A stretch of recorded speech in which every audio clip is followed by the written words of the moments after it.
Hey,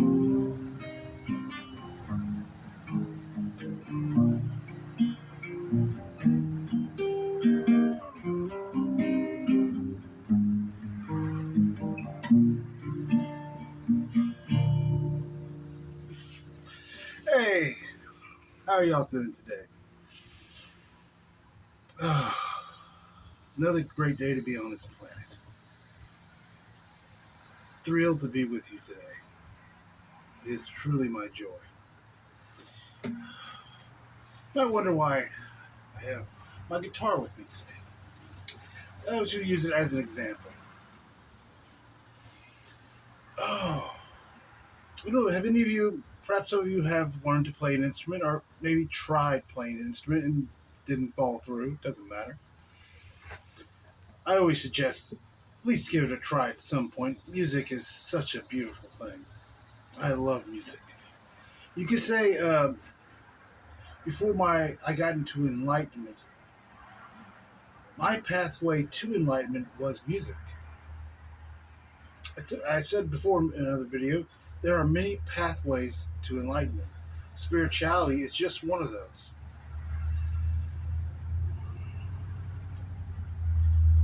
Mathematics, art, music, nature, many pathways to enlightenment. Because everything is true to a point. Music is true to a point. You say music is mathematical in a way. Mathematics is only true to a point. At some point, it gets to a point in the road where it's no longer true anymore. You can say that point is where you come to the real truth, the whole truth.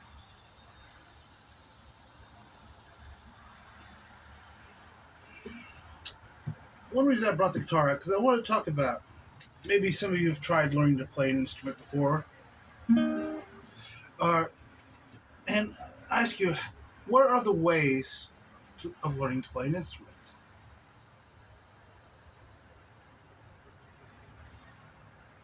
You could say there's the carrot.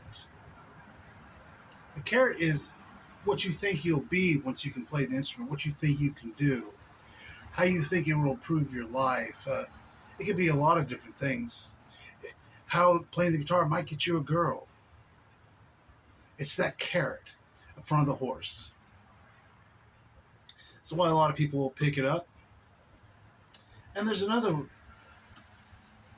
pathway for it as well, passion. If you just have a passion for it, you don't know why, you just want to. You can't really explain it. You see someone playing the guitar one day, you're like, oh my, that's for me. I need to do that. You get one, you're just so impressed by it. You're awed by it. I got my own first guitar when I was around 12 to 13-ish. We went to what we call Trades Day.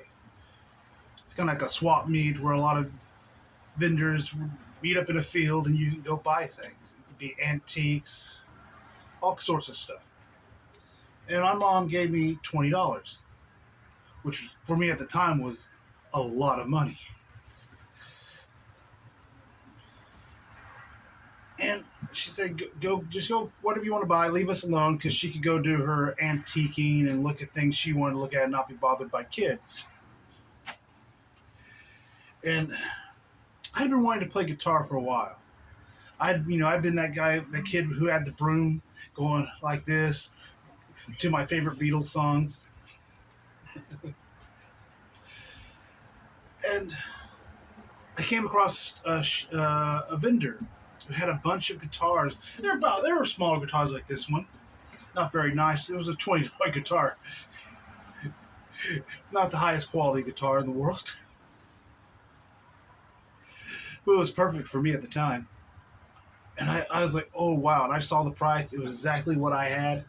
I gave that $20 away quicker than you could do, and I held my brand new guitar, knowing nothing.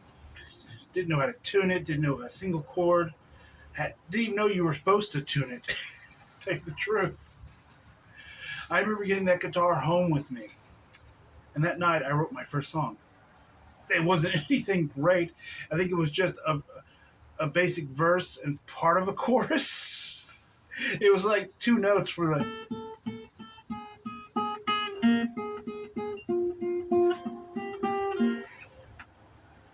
Because there was passion. It was a childlikeness that I took into it. I didn't have any expectations of what a guitar, what playing guitar was. But I wrote my first song that day. Just out of the fun of it, out of the enjoyment of it. It wasn't a great song. If I played it, it was probably like 30, 40 seconds long. Had a few lines, then another few lines. That was it.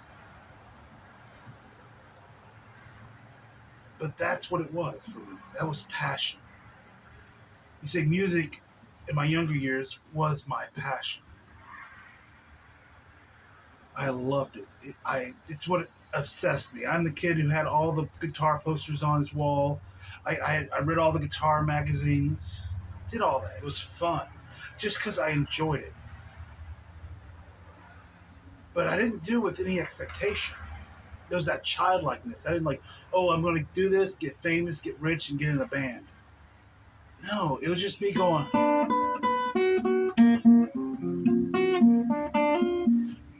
And just, I was making music. It didn't matter if it was complicated. It didn't matter what it was. It was just, I could express myself in a way I had never done before in that lifetime. You could say the guitar became my safe space. Through all the, going into my room and playing guitar was what I did. It's what, I can relax. I'm here. I'm in my safe place. I can be me. And we all have safe spaces of some sort. You need them in this world, especially because it's rough. It's a harsh reality that we're in. You need a space you can go to every once in a while and just let go and just be yourself without having to worry what anybody thinks of you. I didn't have to worry. Did anybody like my songs? Did anybody want to hear them? I didn't care. They were for me. And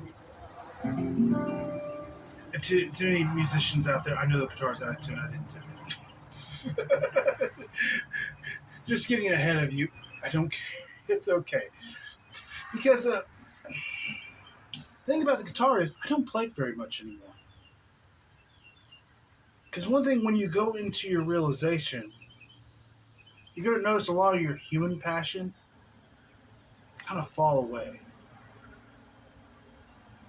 You just don't have the passion for it anymore. It becomes work. And you just don't feel like doing it.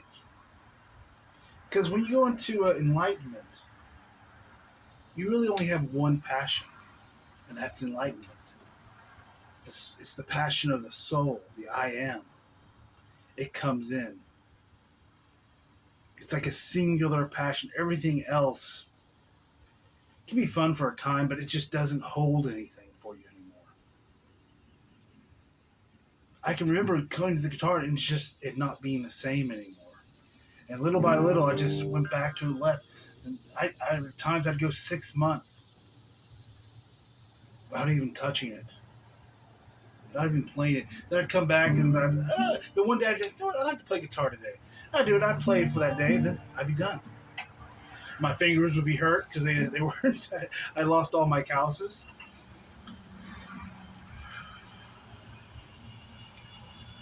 So you're going to notice human passions falling away this time. You're going to notice your human passions kind of just fall away. Things you thought a lot of things that you identified yourself with. I identified myself as a musician. Now I'm like, I play guitar every once in a while for fun, just to. It's fun every once in a while. Usually I need something to get the energy moving in the body, and that's a good way for me to do it. I can get up moving. I can get a little aggressive with it sometimes. It's like dancing in a way. You can do that too. Always a good way to get energy moving in the body.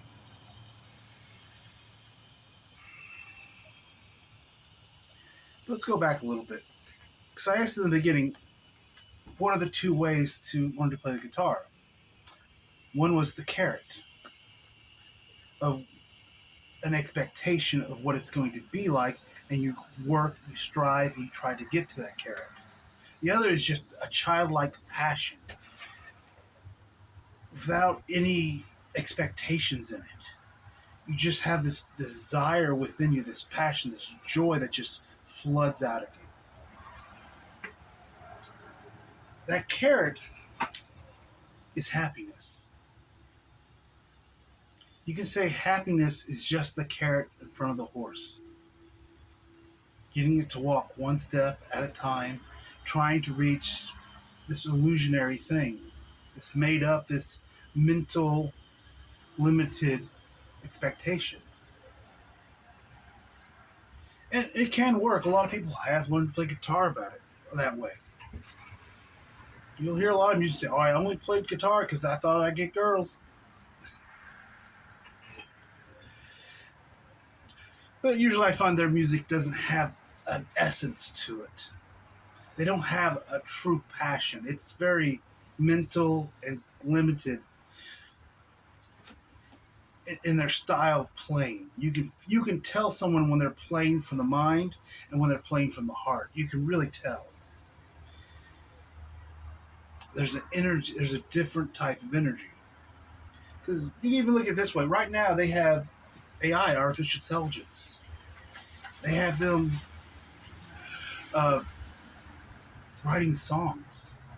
They're experimenting with that now, with all types of music. They're looking, oh, look, computers can be creative. Oh, humans are so silly. They think rearranging things is called creation. It's cleverness. It's just rearranging things. It's copying. That's all it's doing. Because the true true musicians, they don't copy. You can do. They're like what Picasso said. True artists steal. They take it and they make it their own. They expand it. A bad musician or a bad artist copies, follows formulas. Because, like I said, music is mathematical, and computers run pretty much on mathematics. It doesn't seem that difficult to understand that you can put in the parameters of musical theory and have a computer write a song. like no shit. They're acting like it's something amazing. I'm like, yeah, okay. Show me one that's something better.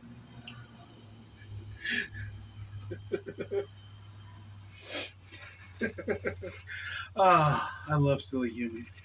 Silly scientist humans. They make me laugh. I love scientists, but there's so many of them are stuck in their head. They can't see past their own nose. Oh. They're still, I think, therefore I am. I am the mind. Consciousness comes from the mind. Oh. They'll realize it someday. It's okay.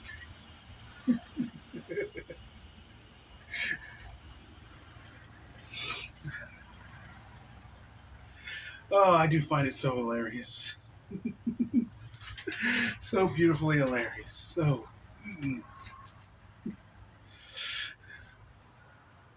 Well, I guess I should get back to what I was speaking. We'll go back to the carrot. Happiness is the carrot in front of the horse. It's that thing you're always trying to reach. It is the expectation that you'll go into suffering for, that you'll torture yourself for, that you'll go into the doldrums for. It's that job that promises you this.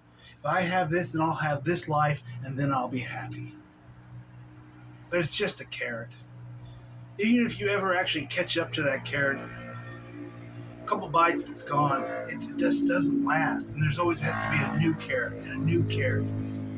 Some people have so many carrots hung in front of them, they're chasing down. They're just efforting into, working, struggling for, suffering for. Then you have, you could say, its counterpart, passion. Passion. There is no happiness in passion. It really isn't, because happiness is an illusion. It's an imaginary thing. It's not real.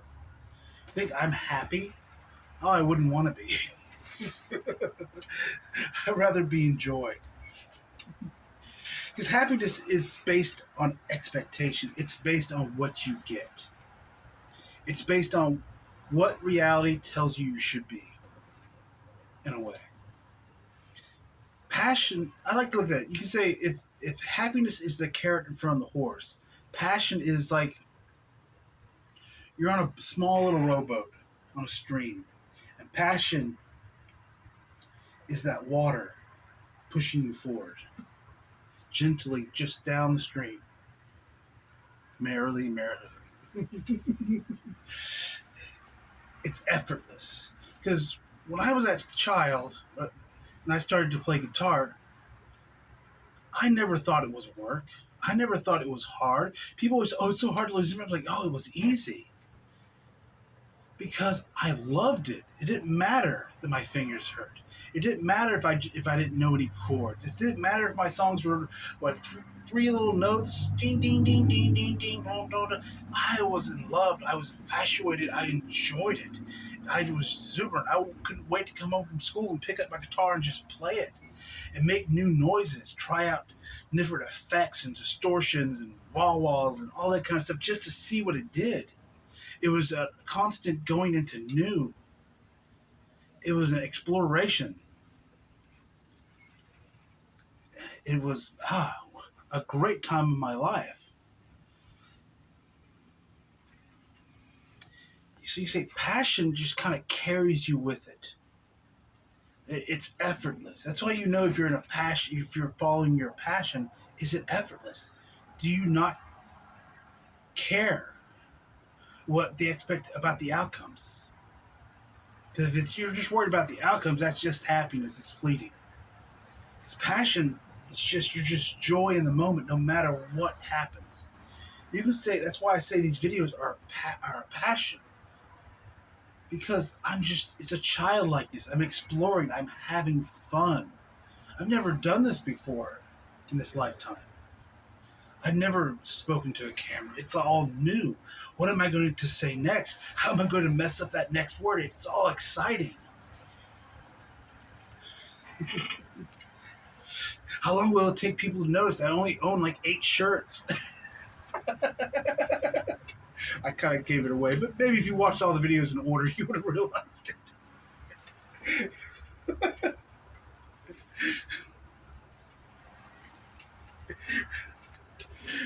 It's exciting. It's not based on any expectation. If nobody ever watches these videos, it doesn't matter because that's happiness. That's like saying, I'm going to make these videos, and when people watch them and they comment and they like, they subscribe, and I become popular and they write nice things in the comment, I'll be happy. That's horrific to me. I'm like, what the fuck? Now, the old me, that's where I would have been at. But that's what realization when it opens things up to you, realize, oh my goodness, that's just an illusion. That is just crap.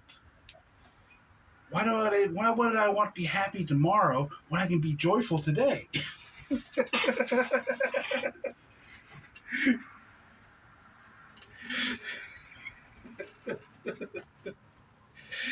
My joyfulness isn't based on anything. It's not based on how much money I have, where I have to go today, what I have to do.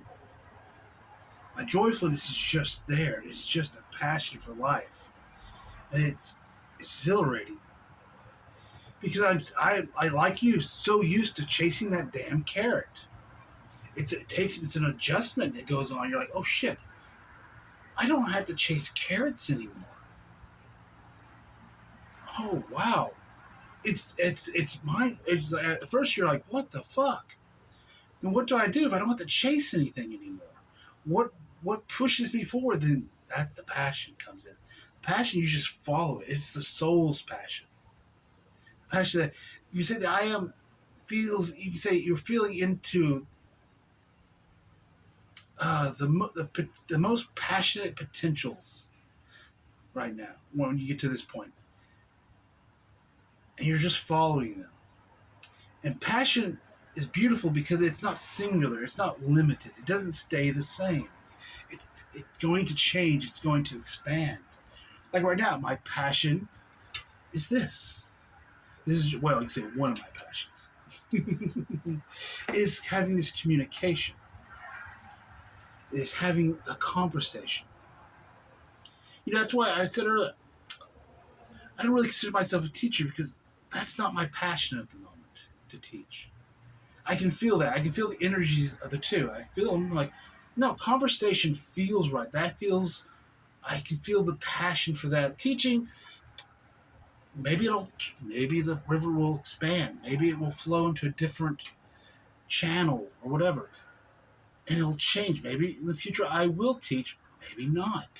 I'm not putting any expectations upon that. I'm not doing this to do something else. That's usually how people do. Oh, it's just a stepping stone. No, it just comes one long passion. An experience that is ever changing, and growing, and expanding. That's the true joy. You no longer have to chase carrots. And I would say you don't really want to bring those carrots into your enlightenment. Because they're going to all get, if you try to bring all these horses and carrots and put them in your small little boat of enlightenment, it's uncomfortable. The horses are dirty, they smell, they're pooping everywhere. Yeah, it's crowded.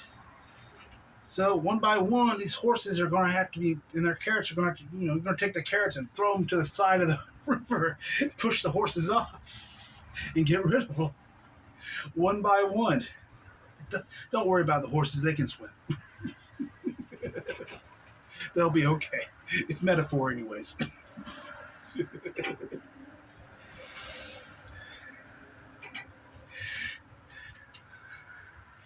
Because I tell you not to do it, but you're going to do it anyways. I did it. I brought carrots into the Enlightenment. I thought Enlightenment was a carrot because it's all I knew at the time. That's the funny thing. I thought Enlightenment was a carrot. I thought, okay, I'll go through all this suffering, then I'll be happy. Then I had my realization and realized I felt the same.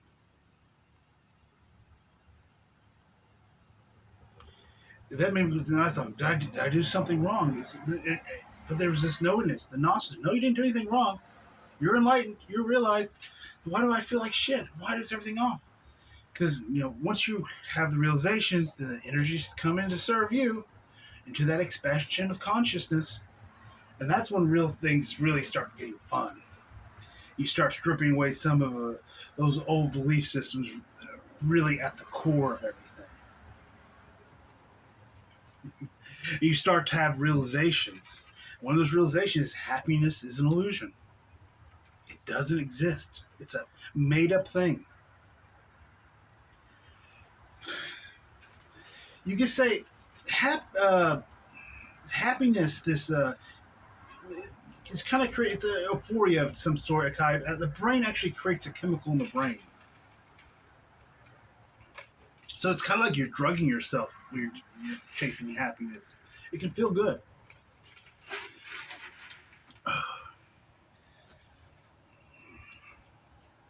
You can say it wasn't in the original design of the human. It really wasn't. It was something that we added into it ourselves back in Atlantis when we were fucking with the mind. Because we had a problem in Atlantis. Some of the society didn't want to work. The other society didn't want to do the work for them. In other words, they didn't want to be slaves. So the idea was like, well, we'll put this in there and we'll promise them something. Oh, a good meal, beer, alcohol, something, and they'll do the work. And that's how it's continued on and on since then. Everybody's chasing that promotion. Everybody's chasing that day off where they can just watch football and have a beer. Everybody's just chasing that moment where they can just be happy for just a tiny bit. And they'll suffer the rest of the week for it. It's quite amazing.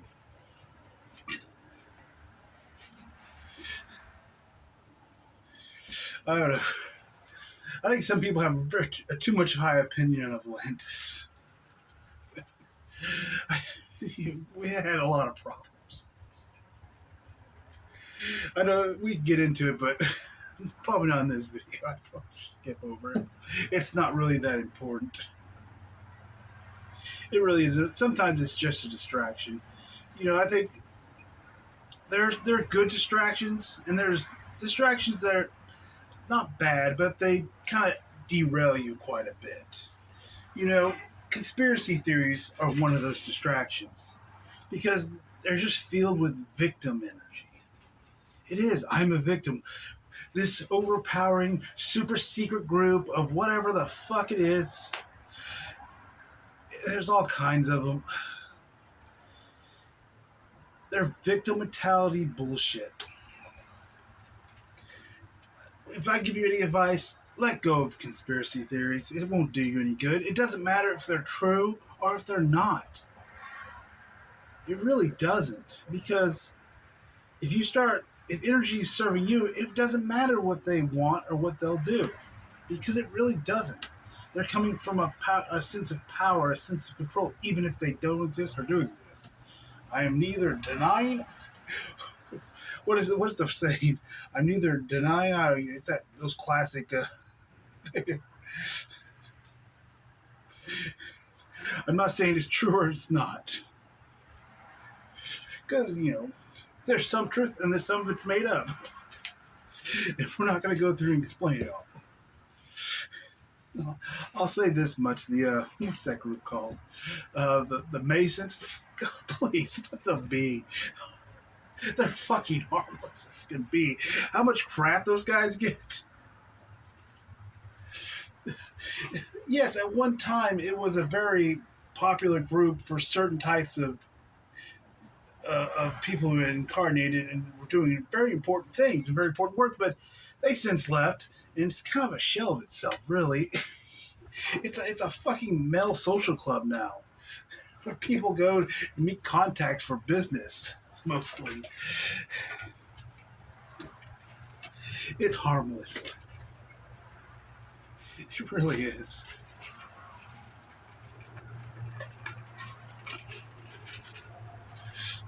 Oh, I never know what we're going to talk about when we start these videos. Always into the unknown.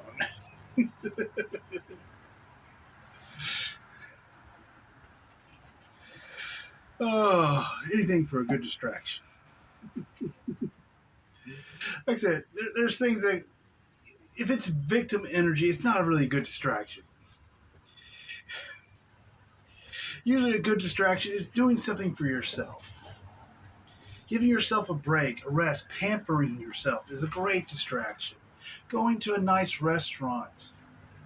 Treating yourself to something nice. Because you deserve it.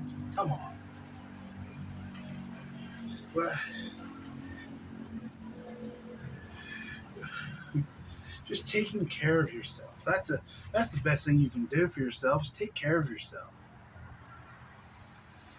Rest when you need to rest. Because, going through awakening into enlightenment, your body's going to go through a lot of changes. Like I said, everything is going new, but enlightenment, everything about you goes new. That includes the body. It changes. It's going to have growing pains, as you can say. Conscious expanding pains. It's going to have times where it's releasing old wounds. Where it's releasing just almost everything. We won't get too much into it. Just when it comes up, that's the time to take care of yourself.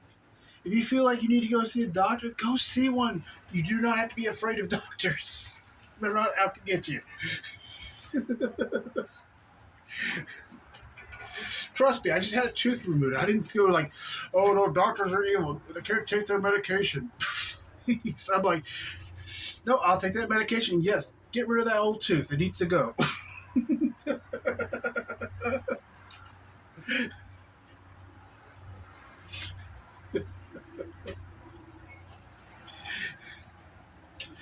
Relax a bit. Lighten up, guys. God, I'm taking everything so goddamn seriously some days. Afraid of fucking everything. Everything's out to get you. The government's trying to put things in me. I'm like, oh, what the fuck? Doesn't matter if they do. Your body's changing. It won't really fucking matter.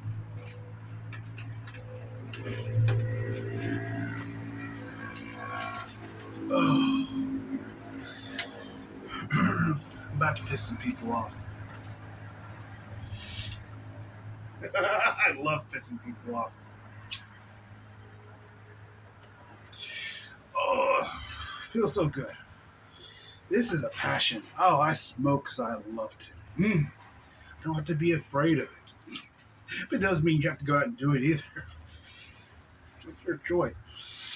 You say, I smoke because I still enjoy it. I find there's a sensation that I love about it. It's enjoyable.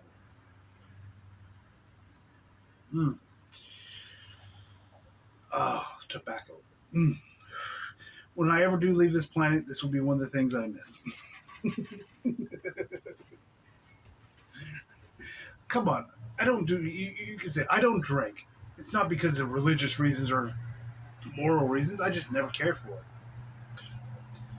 I have not drunk very much in my life. I think I've been drunk once, and I really just went straight from drinking to throwing up. That was when I was 21, and I just never cared for it. Smoking pot? Yeah, I smoked pot like once in the last 20 years. Let's talk about all these vices. They're not bad.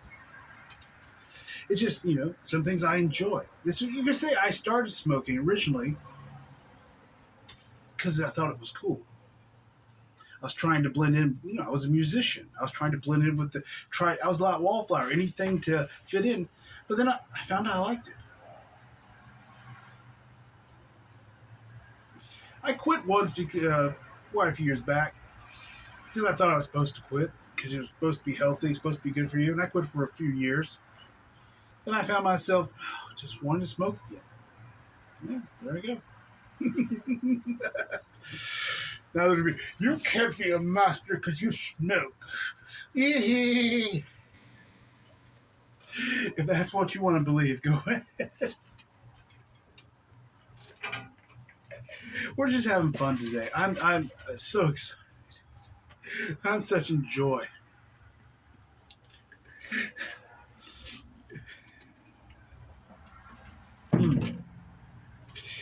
Oh.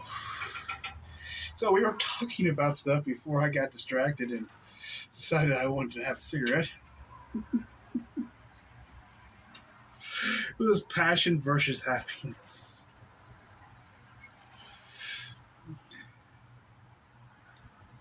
So passion is that, it takes you forward without effort. You're going to feel that in your enlightenment. And you're still going to try to do carrots at times because you think you're supposed to. But just allow that passion. It takes you forward effortlessly if you allow it to. It does. It takes you effortlessly into enlightenment. If you go into it with a childlike joy, with that without expectations. Now you're not going to do it, but because you can't force it, and you have a lot of baggage right now. But I want you to be aware of it because it's going to start coming up little by little at some point. Until it gets to a point you're like, oh wow, I get to make a video today. Something that would used to terrify me. Something I used to be that person who never wanted to offend anybody. Who worked so hard not to offend other people because I couldn't stand it. It hurt me so much. I wanted to be a people pleaser. To the guy on the internet saying, haha, I'm a master and I smoke, so go fuck yourself. Don't you want that freedom? That enjoyment of life? Where you just don't give a fuck? Well, and I say I don't give a fuck. I care about humanity. I care about the world. It's a beautiful place. My heart is drenched in this place. I've been here since the fucking beginning of it. I've seen it grow. I've seen it change and evolve over lifetimes and lifetimes. I put so much effort into this planet. So I love this planet, but I don't have a need to control it. I need to manipulate it.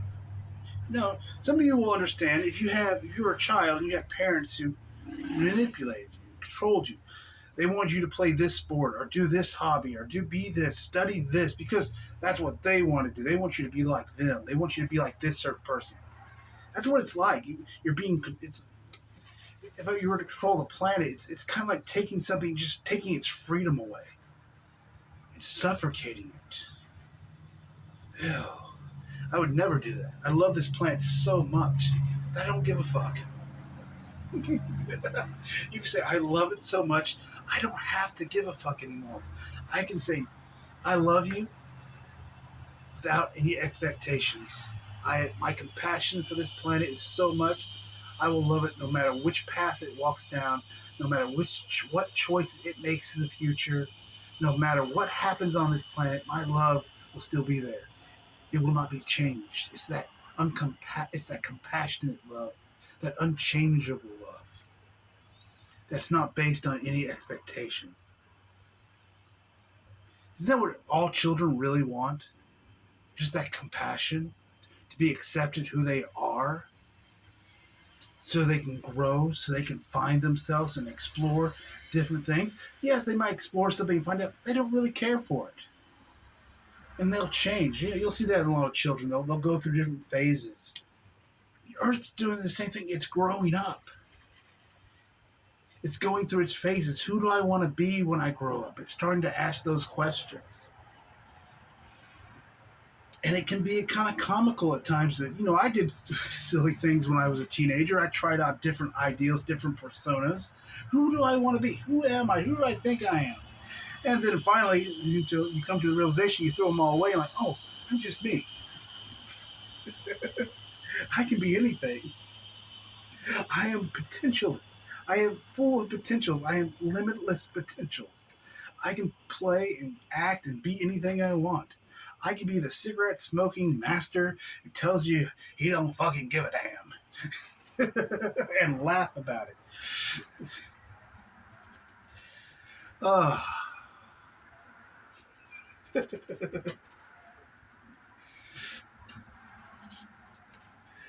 I hope this has been enjoyable for you, or at least infuriating.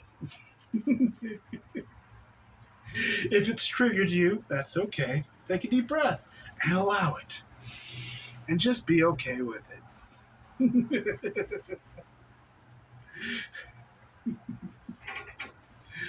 Until next time, my dear ones, y'all have a wonderful day.